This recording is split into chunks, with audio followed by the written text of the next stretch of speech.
મહાશિવરાત્રિની પવિત્ર રાત એની ઠીક પહેલાં એક નાનકડા હૃદયમાં ભક્તિનો દીવો પ્રગટતો હોય છે. અને આ જ કહાણી છે રુદ્રની, એક એવા બાળકની જેની શ્રદ્ધા ખબર છે હિમાલય જેટલી જ અડગ છે. તો ચાલો આજે આપણે એની આ આધ્યાત્મિક યાત્રામાં જોડાઈએ. તો આ વાર્તાનું મુખ્ય પાત્ર છે રુદ્ર, એક એવો નાનકડો બાળક જેના માટે શિવજી માત્ર ભગવાન નથી પણ એક મિત્ર છે, એક ગાઈડ છે. એની આંખોમાં જે ભક્તિની જ્યોત દેખાય છે ને, એ આપણને સમજાવશે કે સાચી શ્રદ્ધા શું હોય છે. બસ આ જ છે રુદ્ર. આ ચહેરો જરા ધ્યાનથી જુઓ. એની આંખોમાં એક બાળકની નિર્દોષતા તો છે જ, પણ સાથે સાથે ભગવાન શિવ માટેનો એ અતૂટ પ્રેમ અને શ્રદ્ધા પણ સાફ ઝળકે છે. અને ઉંમર કેટલી? માત્ર 12 વર્ષ.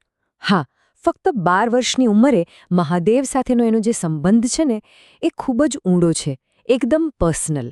આ કોઈ દેખાડો નથી, આ તો બસ એના શુદ્ધ હૃદયમાંથી નીકળતી ભક્તિ છે. હવે રુદ્રની ભક્તિ ખાલી એની ભાવનાઓમાં સીમિત નથી, એ જે પવિત્ર વસ્તુઓનો ઉપયોગ કરે છે એમાં પણ દેખાય છે. અને આ વસ્તુઓ એ માત્ર પ્રતીકો નથી, જાણે કે એના અને મહાદેવ વચ્ચેનો એક પુલ હોય ને એવું છે. પણ આ રુદ્રાક્ષ અને ભસ્મ, આનું અસલી મહત્વ શું છે? શું એ ફક્ત શિવ ભક્તો પહેરે છે એટલે એક ચિહ્ન માત્ર છે, કે પછી એની પાછળ કોઈ ઊંડો આધ્યાત્મિક અર્થ પણ રહેલો છે? રુદ્રની નજરે જોઈએ તો રુદ્રાક્ષ એ કંઈ ખાલી ગળામાં પહેરવાની માળા નથી, અને ભસ્મ એ પણ કપાળ પર લગાવવાનું એક તિલક માત્ર નથી. ના, એના માટે આ બંને વસ્તુઓ એના દેખાવ કરતાં ઘણી વધારે મહત્વની છે. એનો અર્થ બહુ ઊંડો છે. તો શું છે એ અર્થ? એ છે મહાદેવ સાથેનું સીધું આત્મિક જોડાણ. સમજો કે જ્યારે પણ રુદ્ર રુદ્રાક્ષ પહેરે છે કે પછી ભસ્મ લગાવે છે, ત્યારે એને શિવજીની ઉર્જા, એની શક્તિ પોતાની એકદમ નજીક હોય એવું લાગે છે. આ એક એવું કનેક્શન છે જેને શબ્દોમાં સમજાવવું મુશ્કેલ છે. સારું, તો આ જે આત્મિક જોડાણની વાત કરી, એ ખાલી મનની અંદરની વાત નથી. એ રુદ્રના કામમાં, એની ક્રિયાઓમાં પણ દેખાય છે. તો ચાલો હવે જોઈએ કે મહાશિવરાત્રિના આ મોટા દિવસ માટે એ કેવી રીતે તૈયારીઓ કરે છે. બસ આવતીકાલે જ મહાશિવરાત્રિ છે. આ જે આખી વાત છે એ પવિત્ર દિવસની આગલી સાંજની છે. ચારે બાજુનું વાતાવરણ જાણે ભક્તિ અને એક ઇંતેજારીથી ભરેલું છે. અને આ રહી રુદ્રની તૈયારીઓ. દરેક કામમાં કેટલી શ્રદ્ધા અને પ્રેમ છે. પહેલાં તો ઘર અને મંદિરની સાફસફાઈ, જે ખાલી બહારની સ્વચ્છતા નથી પણ મનને શુદ્ધ કરવાનું પ્રતીક છે. પછી બિલ્વપત્ર અને ફૂલોને સરસ રીતે ગોઠવવા, એ શિવજી પ્રત્યેનું સમર્પણ બતાવે છે. અને પેલો દીવો, એ તો જાણે એના દિલમાં જે ભક્તિની જ્યોત બળે છે ને, એનું જ પ્રતિબિંબ છે.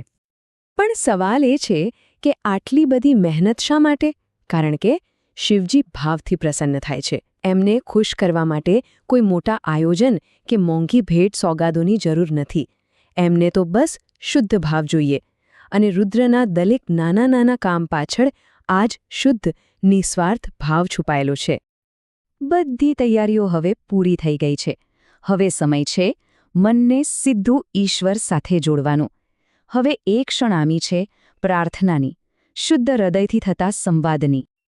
કલ્પના કરો, આંખો બંધ છે, શ્વાસ એકદમ શાંત, અને હોઠ પર બસ એક જ મંત્ર ગુંજી રહ્યો છે, ઓમ નમઃ શિવાય. બસ આ જ ક્ષણે બહારની દુનિયા જાણે ગાયબ થઈ જાય છે. અને રુદ્ર અને એના મહાદેવ, એમની વચ્ચે કોઈ અંતર નથી રહેતું. અને એની પ્રાર્થના એ શું છે? હે મહાદેવ, બધાને સુખ આપજો, કોઈનું ખરાબ ન થવા દેજો. કેટલી સરળ પણ કેટલી નિસ્વાર્થ પ્રાર્થના છે.